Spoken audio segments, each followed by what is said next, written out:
All right, let's go ahead and get started with the presentation. So today we're going to do a presentation on third-party reviews and supply chain security, primarily to address device firmwares and how we want to get them through as a part of supply chain. As an honorable mention, one of our members, Thordor, he's part of Team Avengers. He's not here. So honorable mention to him, and he put together most of the slides, and thanks to him. So today, as a part of the agenda, we will go through the commonality of the devices that we use and why third-party security and supply chain is important for us. We will go over some of the requirements as a part of this, and audits, proposal, concerns, and we finally discuss on the calls for action. First, to the commonality, right? So most of the platforms, as you guys know, has a lot of commodity devices, many CPUs, GPUs, SSDs, and even they may be inbuilt accelerators, but most of the devices are made of commodity devices, right? And when we talk about commodity devices, there is a significant overlap between CSPs, enterprises, who's consuming those devices and what they are. And there is a requirement in terms of how do we essentially go about the firmware supply chain of these devices that are being absorbed commonly between many folks, right? And coming to the requirements aspect of it, as you guys have sit through many of the talks today and you participate in the OCP security working group, the aspects of identity, ownership, attestation, boot updates, much of these are standardized, and the DMTF helps us in standardizing management interfaces and how they work. And the code security assessment criteria comes in in various forms from various contributors. In terms of implementation quality, it's not a secret that the quality of it varies widely, and everybody tries to do their best job, but still what you put in is different, and what industry looks into from various consumers is also different in terms of how they see the quality of it as. Now, that essentially brings us to the fact that we need to have a common need of auditing, and that happens today. And anybody that has produced a code to CSPs, they take the code that you have given and they take it through audit through the third-party auditing companies today. And there are own issues among there, depending upon where the device is coming from. The code may not come out. You may have to fly engineers over there, do the audit, and potentially all the NDA issues that can show up with respect to who can be exposed on it, all that is present today. And our goal is trying to get those things addressed. Let's get to the audits part that I mentioned, right? Auditing is not just audit of the code, right? I mean, yes, anybody can read the code and say how the code is written. You can somewhat say, hey, code style, it should be different. Certain aspects of how you allocate the pointers, deallocate the memory can be standardized. But the context of the code is as much important as the code itself. Like, what is the code doing and in what context is it doing, right? So in other words, when you do the audit of the code, you need to understand the hardware architecture and the specification in the context in which the code is written. Like threat model. You can have a threat model, but the threat model is contextual. So you need to understand in what context that particular audit needs to take place. The second thing is configuration. RTL, fuses, how a particular IP has been instantiated, what configuration has been set, what GPIs have been set at the device level. All of this translates to how a particular SoC operates, and that's something that has to be accounted for. And this goes without saying, from the immutable code and mutable code point of view, you do need to understand how that code has been written and what can happen with respect to that code in order to do a thorough analysis of it. Now, it is no secret that if I want to go ahead and do an exhaustive audit, line-by-line audit, and understand all of this, it is expensive. and it essentially contains a lot of NDA and IP protections that are not obvious to be shown to everybody else, right? And these are the problems that exist today. Further, one thing that we realized as we worked with our partners and collaborators is everybody is going through the same process. Everybody is going through their own independent device audits, providing the information back to the device vendor saying, hey, I found A, B, and C. Can you go fix it for me, right? There is a significant overlap with respect to how do we see secure boot? How does the recovery work? How is it implemented? And that's part and parcel of the audit and the specifications that we are all discussing, have been discussing for the last few days, right? The second bullet is extremely important, things that can't be changed in a mutable firmware. Even though we call FMC as first mutable code, it's practically immutable. You change that, pretty much you have to deprovision your device from your data centers, and we are screwed. So it is extremely important to understand what goes in there, how big it is, what sort of non-FMC functionality is sitting in there, and have that active feedback going back to the folks. The other part of it is, this is the problem that you face today. The audit results aren't public, right? I mean, if a CSP or enterprise owner or anybody that pays for an audit, the results exist. What is found through those results are not public information, right? Which essentially brings us down to lost opportunities, right? I mean, if we have an overlap, sharing the ideas and providing best in practice helps everybody to improve the code quality and what comes onto that particular device, right? And obviously, audits are point in time, right? And yeah, it's a duplicate. I will let Jeff talk about the proposal and some of the call of action. All right, so yes, what we're looking at here, we'd like to propose is a structured approach hosted by OCP for performing these device audits, establishing known scopes, criteria, and artifacts, all these outcomes. So as a community, through the established working groups, we want to converge on new and already existing body of knowledge for these scopes, criteria, and artifacts, and then publish them openly. And this reduces the level of effort for all participants. The starting point and the expected outcomes are all very well defined. So for the suppliers, the incentives for this flow would be pretty straightforward. Like, there's open criteria. Like, you don't need to engage in n different audits to satisfy n different customers. You can do one audit, and everyone agrees on what that audit should produce. For the, let's see, so yeah, we can save on recurring assessments, duplication of effort that comes with that, different suppliers for different auditors. You can assign certain subject matter experts to support the audits, and you can drive sales from the first audit. So you can, once you've done these audits, the customers can say, okay, right, I have a statement of quality about that product. You can also have private reports that are available only to certain authorized entities that can get a bit more into the weeds on the shades of gray that are part of the reality of building anything. For the auditors, the ones who are performing these audits, the incentives can be much the same. Like, you don't have to engage in a whole bunch of NDAs, MPAs, consent to tests. You can differentiate based on the type of device and family that you audit. You can also split the assessment across auditors based on specialization. So like, some auditors could audit some portions of your product and others can audit different portions. And the motivation for the community is easy reuse of these assessments,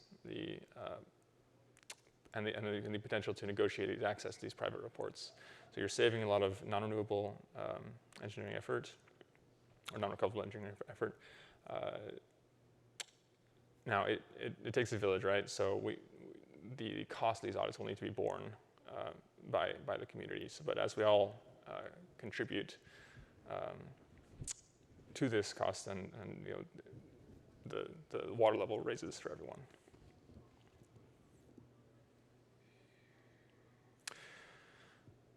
So we are looking for a structured approach. We want to generate a list of requirements that these devices and their firmware must meet. That's the most straightforward approach, but there are many pitfalls. So we don't want to create OCP 140-3. We don't want to ossify these requirements and create a very checkboxy flow. So we're looking at prescriptive requirements versus descriptive. So for example, a concrete example, loading mutable code onto the device. A requirement might say that it might specify the exact secure boot methodology be used, check signature, if not, error out.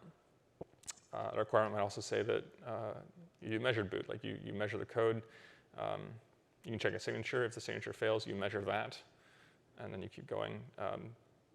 Some devices might prefer one or the other, depending on like the customer requirements.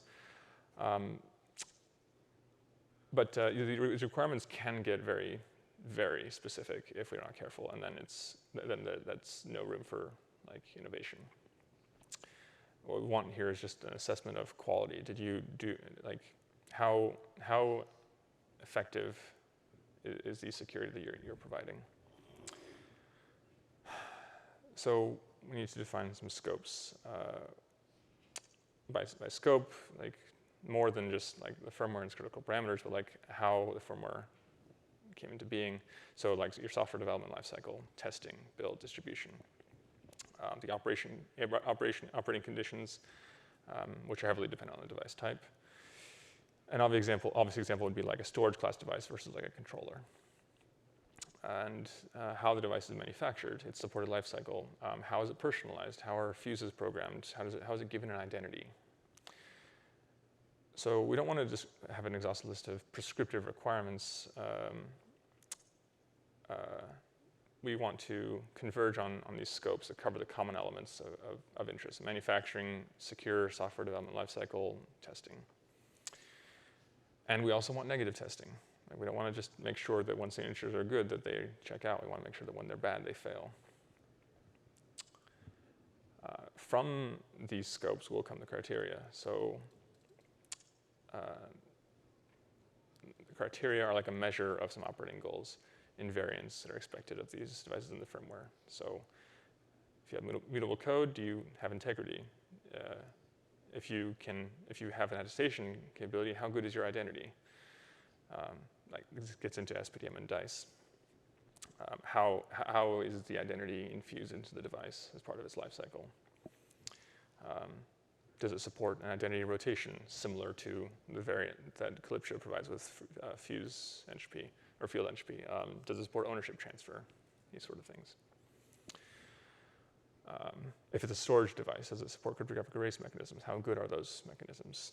At scale debug, does that affect, like, how does that play in with attestation and identity?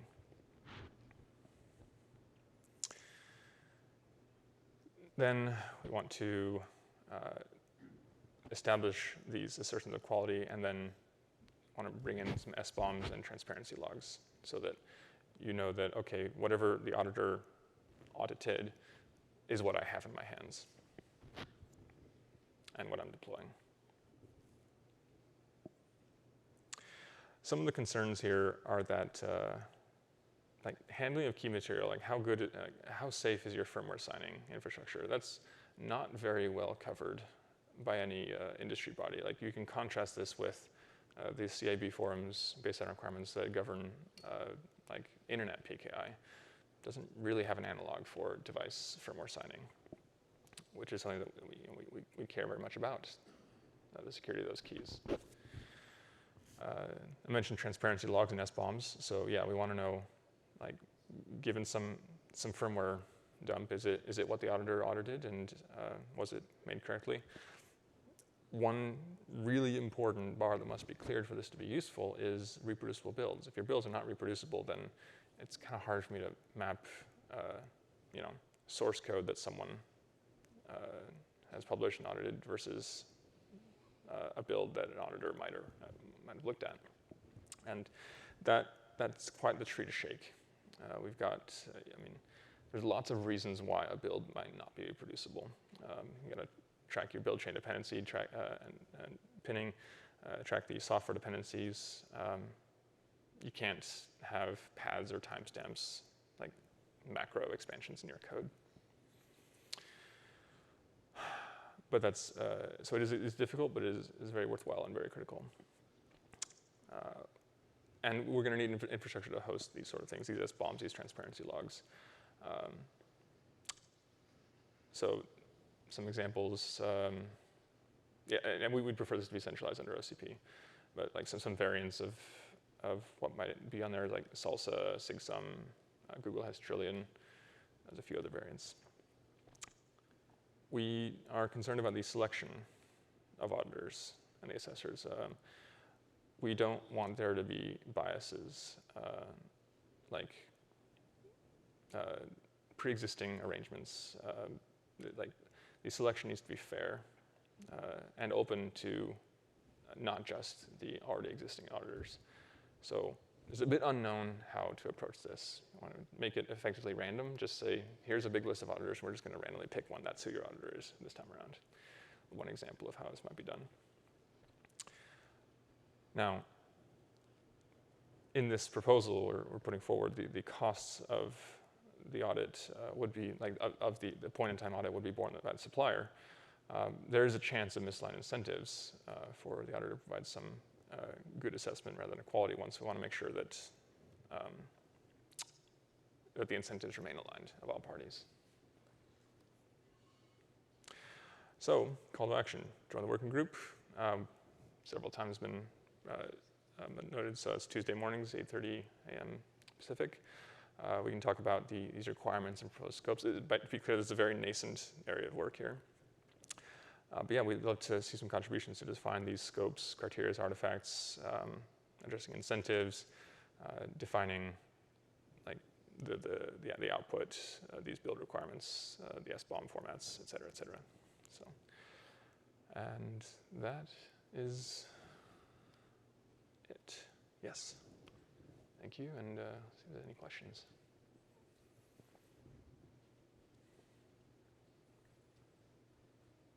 I noticed that you deliberately left off the word certification from all of this. Was that deliberate? Yes. It was indirectly stated as, let's try not to make this OCP 140-3. I mean, you can still certify things using SBOM, so it is indirectly in there that you're certifying through an audit of the code by an auditor saying, I certified that I went through the code, I did all the vulnerability analysis to the appropriate tier, and we have published the SBOM. SBOM is that certificate in some sense. Do you envision a system where you might have a full system certification, that a system is actually certified that it's using all the audited code and the hardware meets criteria, things like that, or? Typically, the answer would be yes. Like, think of it as as we were saying, this is essentially to do with the device firmware. If you see how we get our device firmwares today, we get the silicons, and we essentially get the firmware that is required for it in some secured manner, but still, it's a zip file per se that we receive from the device vendor. We do want to see both of them as a single entity. It's not a device hardware and a device firmware. It's a device that we need to have. And when we are getting the device, everything is, we can call it certified, SBOM, created, went through FIPS certification, doesn't matter. When we are getting the device, it includes firmware and hardware that went through the appropriate checks. Okay. Last question I have is, I noticed that you didn't include a threat modeling step in there where you which would normally drive the security requirements. Is that anticipated that you might have different threat models that might drive a different set of requirements? Yeah, see, threat model is usage specific in the sense that you can have a generic scenarios, like from a code point of view as we speak, what is the quality, what is the best practice of code development, right? What are the recommended languages, right? But threat model is very contextual in nature, right?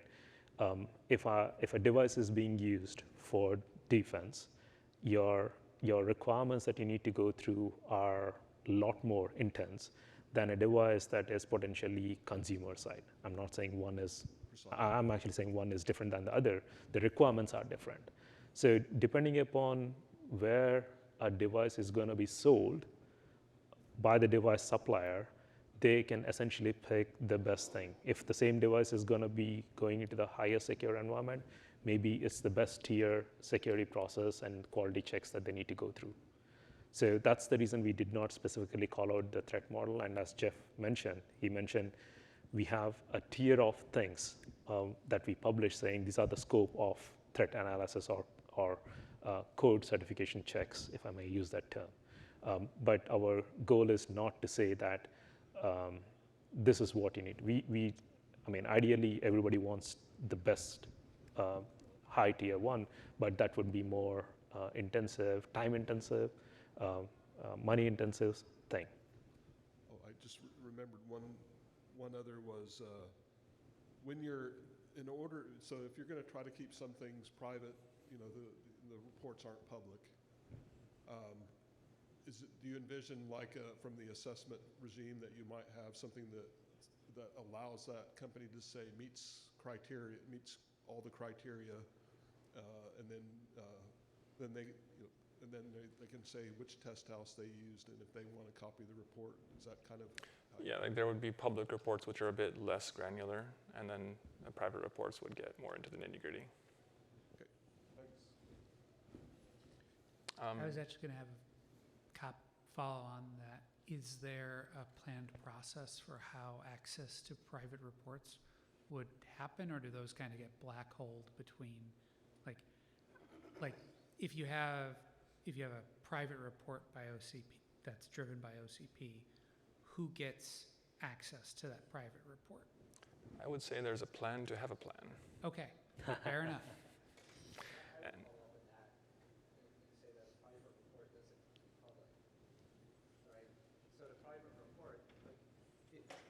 if you look at a security audit today, what's happening today is CSPs are taking code from device manufacturers and handing it to security firms and saying, audit this code. That the report goes to the CSP, and the CSP turns around and hands it to the device manufacturer and says, fix these CVEs. In this model, the device manufacturer goes to the security firm and says, audit my code. And the security firm audits the code and hands the report back to the device manufacturer and says, fix these CVEs. When he gets those fixed, he goes back and gets a report that says those have been fixed and the code has been audited to category ABC audit criteria. From that point on, there's no more disclosure other than it's got an attestation report from the third-party auditor to say that the code has been audited to criteria as laid out. Okay. love to get at your question, but I think we're just out of time, so we got to get the next people up.